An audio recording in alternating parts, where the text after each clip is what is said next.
देखिए, लोन के बारे में आमतौर पर कहा जाता है कि अगर आपने सभी नियम और शर्तें पढ़ ली तो लोन मांगने की इच्छा ही आपकी खत्म हो जाएगी। बैंक आपसे दर्जनों जगहों पर साइन करा लेते हैं। अगर आपने लाइन के नीचे बने छोटे से सितारे से आंख हटा ली और आपने शिकायत की तो बैंक छूटते ही कहता है कि आपने ही तो साइन किए थे।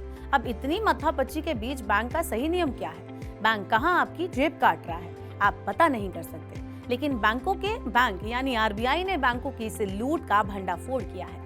आइए जानते हैं कि रिजर्व बैंक का ताजा निर्देश क्या है और बैंक किस तरह से ग्राहकों से ब्याज और अन्य शुल्कों की लूट कर रहे थे। तो बता दें कि आरबीआई ने 29 अप्रैल को जारी एक निर्देश में सभी ऋणदाताओं को कहा है कि वो अपनी लोन देने के प्रक्रिया, ब्याज के आवेदन और चार्ज के संबंध में अपनी प्रथाओं की समीक्षा करें और ग्राहकों के साथ व्यवहार करते समय निष्पक्षता और पारदर्शिता यानी ट्रांसपेरेंसी सुनिश्चित करें। ये तो हुई सरकारी भाषा। आइए अब इसे थोड़ा सा आसान लैंग्वेज में समझ लेते हैं। दरअसल आरबीआई ने 31 मार्च 2023 तक की अवधि के लिए ऋणदाताओं की ऑन साइड जांच की है। इस जांच में पता चला है कि बैंक और एनबीएफसी ब्याज वसूलने के कुछ गलत तरीकों का इस्तेमाल कर रहे थे। रिजर्व बैंक की ये निर्देश पेमेंट बैंक को छोड़कर अन्य सभी बैंकों और एनबीएफसी को दिया गया है। पेमेंट बैंक इसलिए छोड़ा गया है क्योंकि इन्हें कर्ज देने का अधिकार नहीं होता। इसके अलावा छोटे वित्त बैंक, रीजनल बैंक और क्षेत्रीय ग्रामीण बैंक, माइक्रो फाइनेंस संस्थान और हाउसिंग फाइनेंस कंपनियों को भी रिजर्व बैंक ने लपेटे में लिया है। अब जरा जानते हैं कि बैंक क्या क्या गड़बड़ियां कर रहे थे और रिजर्व बैंक ने क्या गड़बड़ी उनकी पकड़ ली।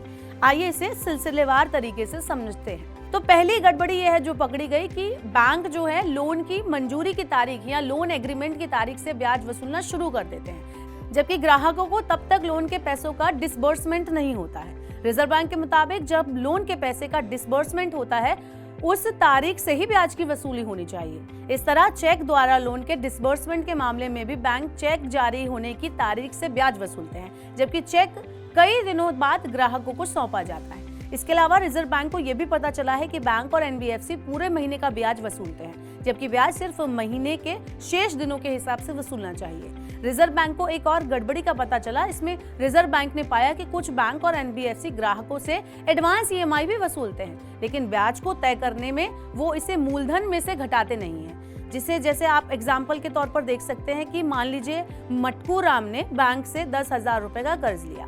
बैंक ने उनसे 1,000 रुपए एडवांस के रूप में लिए। ऐसे में बैंक को 9,000 रुपए पर ब्याज का निर्धारण करना चाहिए, लेकिन बैंक पूरे 10,000 रुपए का ब्याज वसूलता है। रिजर्व बैंक ने इसे पूरी तरह से गलत प्रोसेस माना है।